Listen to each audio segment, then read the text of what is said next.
Hello and welcome to Tenchu Z, multiplayer level unlocker for co-op.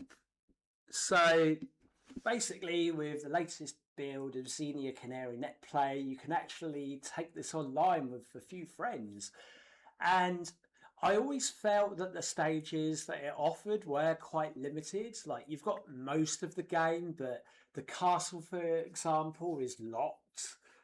However, with this trainer, you can actually play those stages now. So you open up the trainer and you make sure that you say yes. So this will automatically attach the process to cheat engine. So now we just load the game. And for this example, we're just going to create the game on System Link, but you can do this on Xbox Live as well. So once it's loaded in, we are now created a game. So let's go here. And now we want to take the cursor all the way to number 49. And basically now we've run this script, which should be really, really fast. So now as you can see, these numbers are changing as I scroll. And basically I've added in the stages which are missing. So I mentioned the castle, right? So now if you really want to, you can go to the final stage.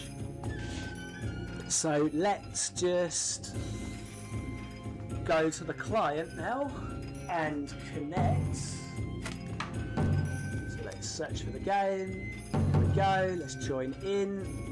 That's basically what that loads.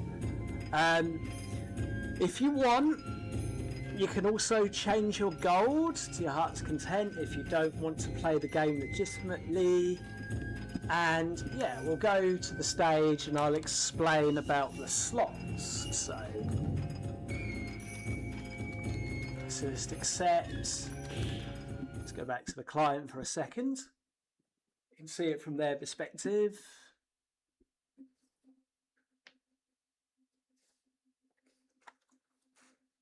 So yeah, all the triggers are tied to the first player because these missions weren't designed to be played in co-op.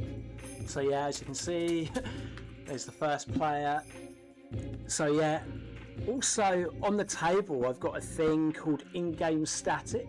Now this will work even if you don't hook the table, which is kind of cool. And basically, as you can see, I've got nothing, but you can give yourself 99 of nothing, and this will work if you're in the Ninja Village or you're in game. And also I've added this thing called a slot modifier. So basically how the memory works is, say we want shurikens, it has a value to represent what item it is you're carrying in the first slot. So yeah, if you forget to go to the item shop, you can use this. And also what's really cool is there are a few unused items in the game, which I guess was just like left over from development. But yeah, you've got some random stones, you've got what looks like a compass / clock, and finally you've got this random flower. But yeah, we'll just stick in something random, maybe like an egg or something. But yeah, we'll go back to the client as well because I want to show you something quickly.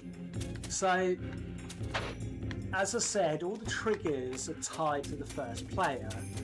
Now, we're feeling crazy and ambitious. Let's see if we can get to the boss room, minimizing damage.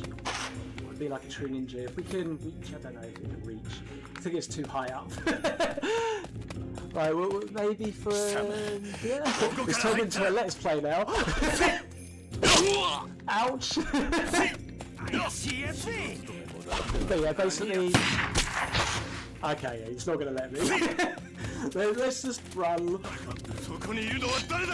Oh, I want to show off the triggers. As I said, all the triggers are tied to the first player. So the second player can't actually do anything, but I thought it was kind of cool. So if you take the second player to the very tip top of the castle, which is the end of the game, you will see both of the bosses just standing there.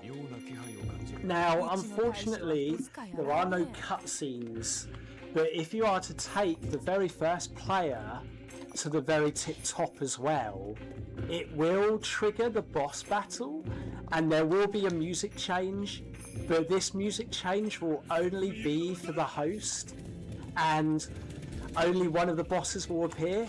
Now in this stage you're only supposed to fight Shiki and then the final guy, but because this is 2-player mode, he will just appear without a cutscene. And the cool thing is, the stage will finish once you've defeated the boss / both the bosses.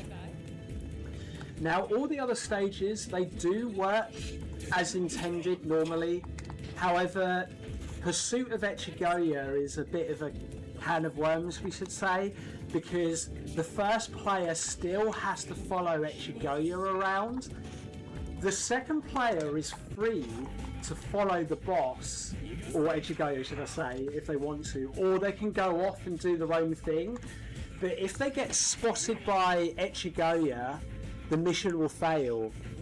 However, if the second player gets killed during Pursuit of Echigoya, the game will just continue as normal until the first player completes it or fails. But yeah, that's pretty much it. I hope you enjoyed Tenchu Z Co-op Unlocked. Thanks for watching.